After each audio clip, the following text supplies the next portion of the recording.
Fantastic. Maybe I'll get Antonio, you want to share something? And what are, I think, also important traits, of this career being, besides being, a bit mad, I suppose, and persistent. Yeah. I mean, I don't want to repeat pretty much what they said. I completely agree somehow. Curiosity, determination. I just want to tell you one sort of anecdote. When I was a student, I was finishing medicine. My mother, that she was very anxious, she told me, you have to go and speak with some very important people so you can choose what you want to do. So, okay. But I was interested on infectious disease and on hepatitis B virus. Now, in '87, infectious disease was really a no-go because everybody was saying that, infectious disease, there are no more infectious disease anymore. It was before AIDS coming. So I went to speak with some professor at the university, and everybody told me, well, you want to do infectious disease and hepatitis B virus. There is a vaccine, it's going to disappear. And now I'm here. I've been studying 25 years hepatitis B, and I'm happy. And I would say, I have still an intellectual drive to study this disease that is still an important disease for the health of the people. Karl, what are your thoughts? What do we need? If a young clinician says, look, I want to be a clinician scientist, what are your advice to this person?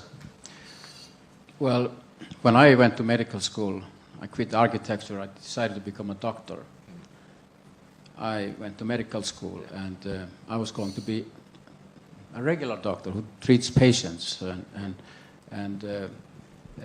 But then I met a professor who was internationally very strong as a scientist, physician. He was very inspiring. And it's everybody of you who has been working in a hospital, all of you are, in one way or another, or dealing with patients somehow, know that there's a lot of unanswered questions. Even though we are able to do a lot of things to treat people or diseases, there's a lot of unsolved questions, and we need to solve these problems. We need to get new treatments, and we have. It's important for every young person who wants to become a scientist, to go into research, to be somehow associated with inspiring, excellent persons who can get you going, and that's what happened to me. And I have never lost this passion for going after unanswered questions in medicine. So we need role models, and it's important, therefore, to have them around. And Singapore is a very interesting place on this earth. It's a tiny little place, but has a fantastic, built up a fantastic environment for doing research, basic research, and all the infrastructures and possibilities for excellent medical research. And a lot of good research is done here. But we need to have these role models that can really catch those people who are very curious and want to become scientists.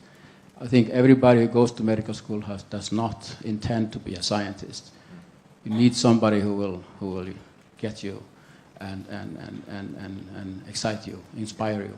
So the role of mentor and being a role model, that's quite influential, essentially, for people wanting to be in this career. I read an article a couple of years ago by a very famous scientist. He's a Nobel laureate. His name is Joseph Goldstein. And he mentioned some key things, how to get the Lasker Prize or the Nobel Prize. And he had some interesting examples. One example is that you have to choose the right parents. Well, you cannot always influence that, but what it means is that it's important to be born or be in an environment which stimulates you, and of course you should have some good genes too. Then you have to get a good mentor who will introduce you to important questions to answer. And then, of course, you have to be passionate, you have to be hardworking and creative, etc. And his last recommendation was avoid boring and non-constructive persons. So if you take all these advices, you'll get the Lasker Prize or Nobel Prize.